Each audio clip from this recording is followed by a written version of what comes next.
Vamos, desafios para o desenvolvimento do turismo náutico. Muito obrigado por estarem aqui.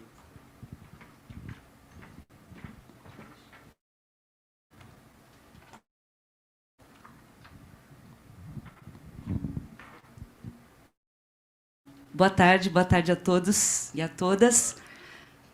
Eu acho que depois desse dia a gente merecia até um diploma, né? Porque foi praticamente uma pós-graduação aqui de tanto conteúdo, tanto aprendizado. Muito obrigada pela oportunidade de estar aqui e de falar de um assunto que eu acredito muito. Eu podia me apresentar falando, eu fui já secretária executiva de Turismo do Estado de São Paulo, fui secretária de Desenvolvimento Econômico e Turismo de Ilhabela, hoje estou chefe de Patrimônio Histórico, Cultural e Turístico de São Sebastião, já fui secretária parlamentar também no governo federal, já fiz um monte de coisa, mas o que eu sou mesmo é ativista de turismo e ativista do desenvolvimento náutico. E aí, como a Marinês falou de desenvolvimento social, eu acho que não é porque o turismo é legal ou a náutica é legal, é porque são formas de colocar dinheiro no bolso do brasileiro. E o turismo é a forma mais rápida do dinheiro chegar no bolso das pessoas.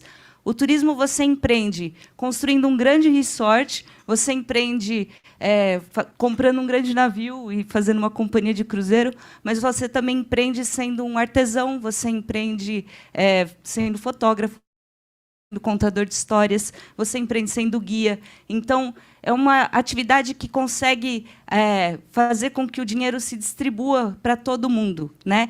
E aí, antes de começar tudo, a gente tem que ter esse acordo aqui entre nós. Turismo é grana, é dinheiro. Não é quantidade de pessoas, é o quanto de dinheiro essas pessoas trazem de outros lugares e deixam no destino turístico. Se a gente não partir todo mundo desse mesmo princípio, a gente vai ficar sempre batendo cabeça e comparando números. A Europa hoje, boa parte dos países estão querendo fechar as portas para o turismo, porque é muita gente. Então, a gente tem que olhar para lá, né, que começaram antes de nós, e aprender com os erros, né? A gente não precisa errar de novo, né? Se eles já fizeram, a gente olha e fala assim, bom, vamos fazer uma coisa mais bem planejada aqui. E dá para ser muito bem planejado. É o que a gente está tentando fazer lá em São Paulo agora, através do Fórum Náutico Paulista, no plano de desenvolvimento sustentável do turismo náutico, fazer um desenvolvimento do turismo planejado. O Fórum Náutico Paulista, deixa eu acertar o botão. O Fórum Náutico Paulista é ligado ao governo do Estado de São Paulo, porém é uma estrutura autônoma de voluntários. Nós somos todos ativistas voluntários. Santiago está aqui a representação baiana no Fórum com a gente no Fórum Náutico Paulista. Temos cerca de 250 pessoas, empresários, gestores públicos, profissionais da área náutica, pesquisadores. Isso foi fazendo uma gama de trabalho de produção que começa a render frutos, né?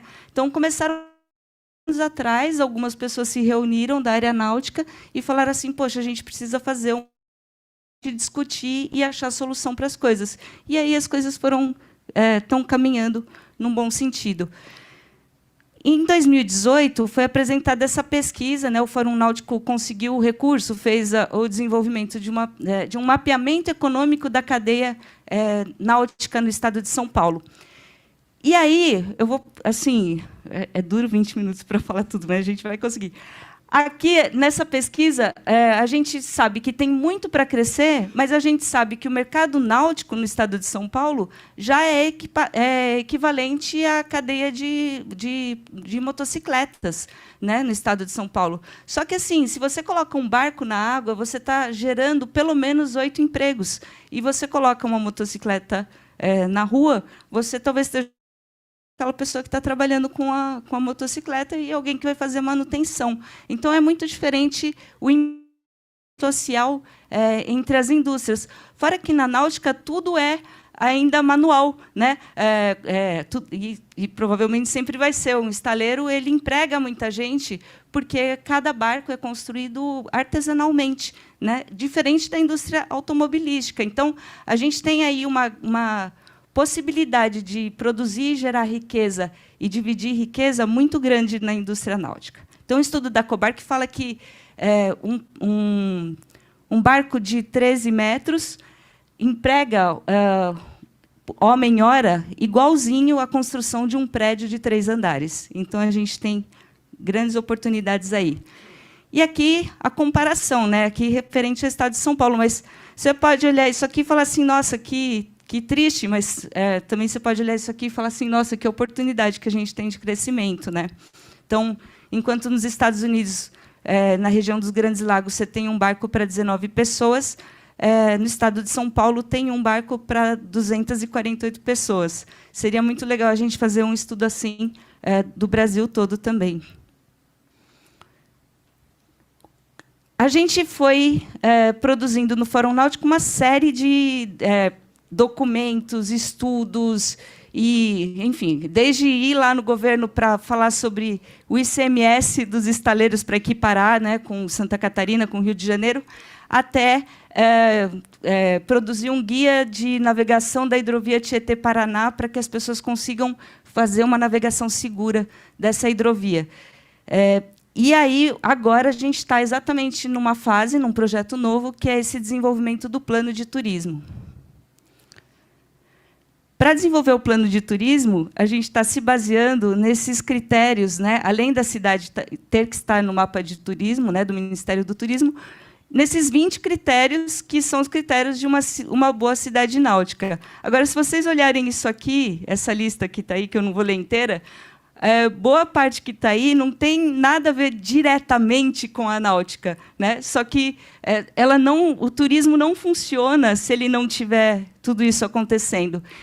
Lá no fórum, a gente se divide em 4 câmeras temáticas. O Dr. Castelo Branco é o presidente. Aí tem eu no turismo, tem segurança, navegação e segurança, indústria náutica e marinas e meio ambiente.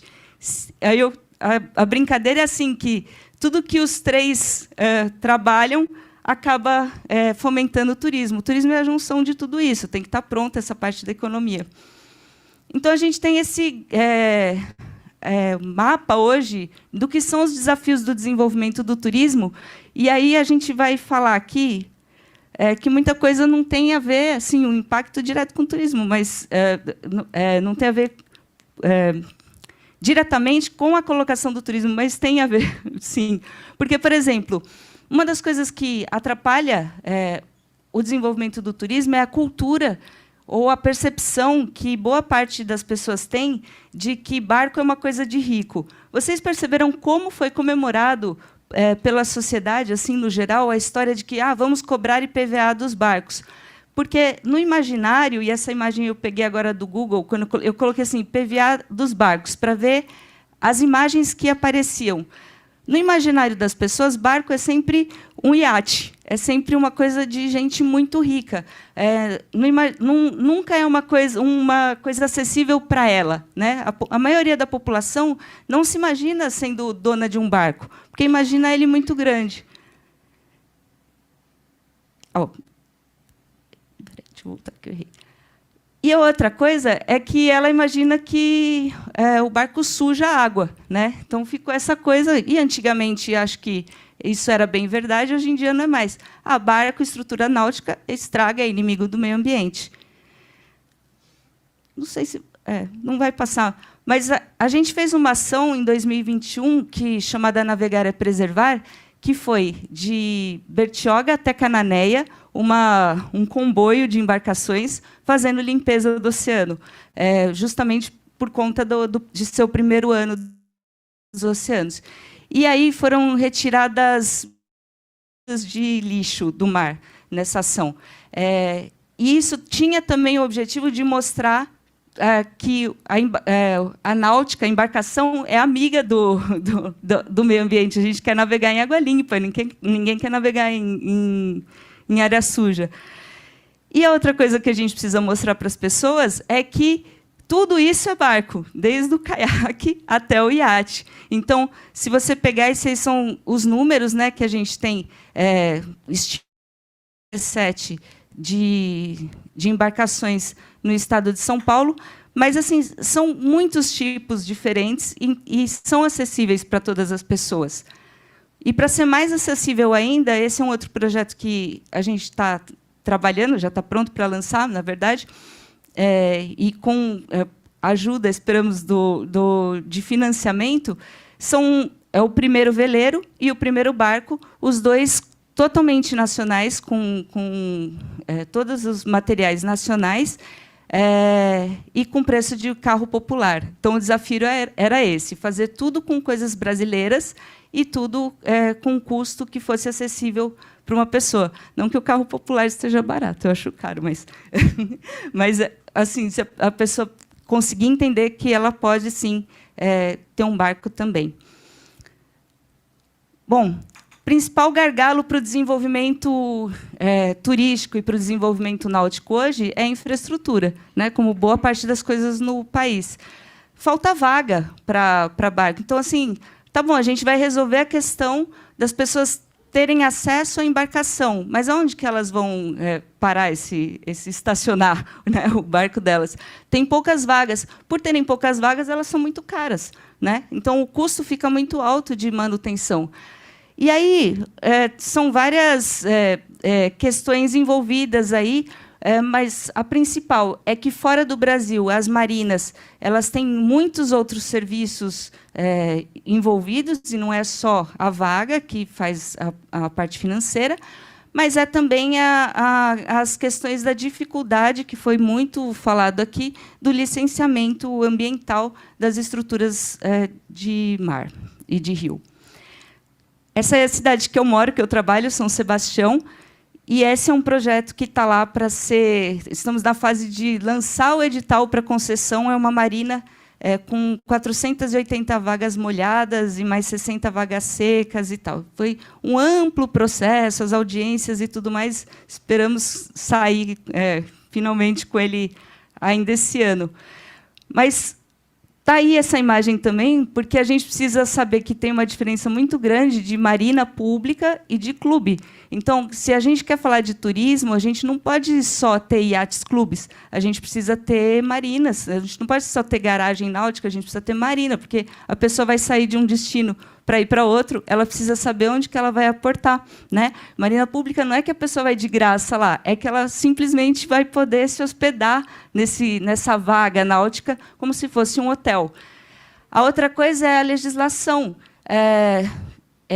Simplificar o entendimento da legislação. A gente está trabalhando junto à Secretaria de Meio Ambiente do Estado para fazer isso no Estado, mas precisamos discutir isso em nível nacional. E aí eu vou trazer uma coisa aqui importante, que é assim, se você tem um terreno na beira da praia ou na beira do rio, ele tem muito valor imobiliário. E aí você vai picotar ele e vai lotear e vai ganhar dinheiro e pronto. Você não vai investir mais um montão de dinheiro para ter um retorno depois de um tempão. Demorar, às vezes, eu acho que o professor Rodrigo falou 25 anos um licenciamento, o máximo que eu tinha ouvido era 9. Mas, assim, ter toda essa dor de cabeça a troco de quê? Agora, socialmente falando, esse terreno que você vai lotear, ele vai atender algumas pessoas ali na questão de habitação ou enfim, de final de semana, etc. Mas se ali tivesse uma marina, ele ia atender muito mais pessoas, inclusive gerar muito mais empregos e, enfim, ele ia fazer circular toda uma economia que o loteamento não vai fazer circular. Então, talvez a gente devesse começar a pensar que as marinas elas são de interesse social, né? Elas são pensar formas de incentivar áreas para a criação de marinas. Senão, a gente vai ficar sem... daqui a pouco não tem mais lugar na costa para construir, não tem mais... a discussão vai acabar aqui. Então, está na hora da gente virar essa chavinha e entender que, se a gente não incentivar a construção de marinas, de alguma forma, ninguém vai, a não ser que por muito amor, e tem gente que faz por muito amor, mas assim não são poucos que tenham a grana suficiente, etc., para fazer por muito amor um empreendimento, porque acredita, porque vai gerar emprego e tal, e tal, e tal. A gente precisa incentivar que isso seja um negócio rentável, mais do que picotar o terreno. A gente precisa de inovação, né? Foi falado bastante, mas hoje, quando você faz constrói um barco, metade dos componentes vem de fora, na maioria das vezes. Isso também veio dentro do nosso estudo. E tem gente inovando, né? Então, tem lá em São Paulo o Dr. Gontran está com a SP Hidro fazendo esses projetos dos barcos super ecológicos assim para fazer o transporte hidroviário, com o apoio da Marinha, que é muito legal. Aí tem o pessoal da tecnologia SS Smart, de rastreamento, com um custo super bom, podendo fazer cerca virtual e tal, para poder ter garantir segurança na navegação, botão de pânico e tudo. Tem o Datacia também, que é do Valber, também está trabalhando nessa área de segurança e de controle dos planos de navegação. A gente tem gente empreendendo, mas a gente precisa, né, como o senhor falou, precisa fomentar a inovação e os estudos. E aí as atividades turísticas, os serviços, que aí vamos falar de turismo, e isso serve para o turismo como um todo, não só na parte náutica. Então, passeio de lancha, mergulho, pesca, caiaque, atividades esportivas, observação de baleias. Eu trouxe aqui o material que a gente usa para orientar as pessoas. É tudo muito legal, né? Só que a gente não sabe nem quantas pessoas estão trabalhando com isso, nem quanto arrecada. Não é formal, não temos uma cadeia organizadas com relação a isso e com relação ao turismo náutico. Aí, por quê? Bom, primeira coisa, falando da náutica agora, a gente tem pouco acesso à habilitação. Tem muito curso da Marinha? Tem. Mas a pessoa que faz, para ela poder conduzir a embarcação com turista, ela precisa fazer o ESEP, né? Que é e aí ela precisa ter os outros cursos, ou um dos outros cursos antes, para poder fazer o ESEP. E eles acabam não fazendo, não tendo a condição, às vezes, de passar na prova para fazer. São pessoas que sabem até conduzir, mas não têm o conhecimento, a educação formal suficiente para isso. Então, a gente tem muita gente trabalhando com turismo na informalidade. E a gente, então, nem sabe que está fazendo turismo, né? Então, difícil falar assim, quantas pessoas são. A gente precisa de democratizar ou enfim, de que as pessoas sejam formalizadas para que a gente tenha segurança, né, nesse mercado do turismo náutico. Aí muito se fala de qualificação, e precisamos de qualificação. Aqui também a gente, em parceria com a FATEC, que é a Faculdade de Tecnologia de São Paulo, está com 3 cursos, o ano que vem está oferecendo mais 3 cursos, só que aí me conta uma coisa, falando no turismo tudo, salários muito baixos no turismo. A pessoa vai ficar se qualificando para ganhar o mesmo que ganha alguém que trabalha de segunda a sexta, das 8 às 5, só que tendo que trabalhar todos os finais de semana, todos os feriados e tal, e tal, e tal. Aí todo mundo, ninguém quer se qualificar para trabalhar no turismo, as pessoas não têm interesse. Não é que não têm interesse, elas não têm incentivo para trabalhar no turismo. A gente precisa virar a chavinha e começar a falar também de remunerações justas para quem está nessa área. E, por fim, falta produto na prateleira, né? O que é produto na prateleira? É experiência. Esse aí é o circuito dos fortes que está sendo desenhado para acontecer no Brasil todo. Esse é o pedacinho lá de São Paulo. O plano de turismo a gente está fazendo assim também, por circuito lá. A gente pegou, porque a gente está falando de águas internas também, né? Está falando de todos os rios, das represas, os lagos, etc.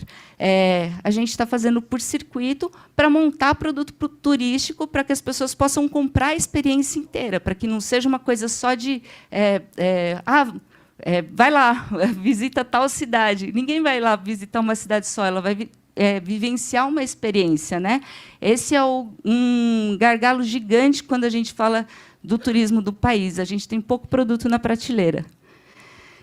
E aí, por fim, vou acabar no tempo certinho, a gente tem uma lacuna que pouco pensada, que só aconteceu porque o Sérgio, que também faz parte do Fórum Náutico, ele organiza que é o BR Rally da Amazônia. E os velejadores vêm do mundo todo para entrar juntos e fazer esse passeio na Amazônia. É muito legal, só que a gente tem um problema. As pessoas vêm para fazer a costa do Brasil, não dá tempo de fazer em 90 dias, que é o tempo do visto. Então, o pessoal vai lá e procura aumentar, né? Os países que podem pede para dobrar e ficar 180 dias. Se fosse fazer o passeio inteiro, a costa inteira do Brasil velejando, parando nos lugares, que é o que a gente quer do turista, né? Lembra, a gente quer dinheiro. A gente quer que eles parem nos lugares, que eles consumam, que eles vão nos restaurantes, que eles façam compras, que eles visitem os parques, que, enfim. Para fazer isso, precisa de 270 dias para você vir com um veleiro e ir parando. Então, a gente precisa rever isso aqui. Esse é o mapa de hoje. Peguei hoje. Onde estão os circunnavegadores pelo mundo. Aí você vê o mundo inteiro, o pessoal viajando, e só um pouquinho aqui no Brasil. A gente precisa pensar que isso pode trazer muito retorno para nós, né? Então, pensar no velejador numa categoria especial. A vela é onde o Brasil tem mais medalhas olímpicas. Então, é o esporte que mais deu medalha olímpica para o Brasil até hoje. E a gente ignora a vela no nosso dia a dia. São pouquíssimos lugares que têm escola de vela. A gente não tem essa cultura de levar a criança para velejar. Os barcos ficaram caros porque os componentes são importados. Enfim, um monte de coisa que a gente precisa olhar. E uma das coisas que a gente precisa fazer também é incentivar que os velejadores passem por aqui. Aqui, quem quiser os materiais, esse livrinho explica o que é o turismo. Quem quiser acesso ao estudo, me manda no WhatsApp, eu mando o livro, mando o estudo também que foi feito lá do Fórum Náutico. No site Fórum Náutico tem também todos os materiais. E a gente está super à disposição para colaborar e para crescer junto, porque, assim, de verdade, é muito mais rápido e eficiente a gente organizar a atividade turística para trazer dinheiro no bolso das pessoas do que coisa imediata, sabe? Porque a gente já tem tudo. Deus deu para o Brasil uma natureza fantástica, a gente tem cultura, tem o povo acolhedor, a gente tem experiências turísticas muito boas, a gente só não empacotou tudo isso assim e falou, olha, venha com segurança que é possível. Obrigada.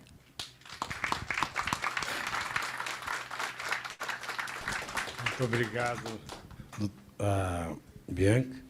Que entusiasmo, né? Fiquei fascinado. E nós vamos passar já direto para o André.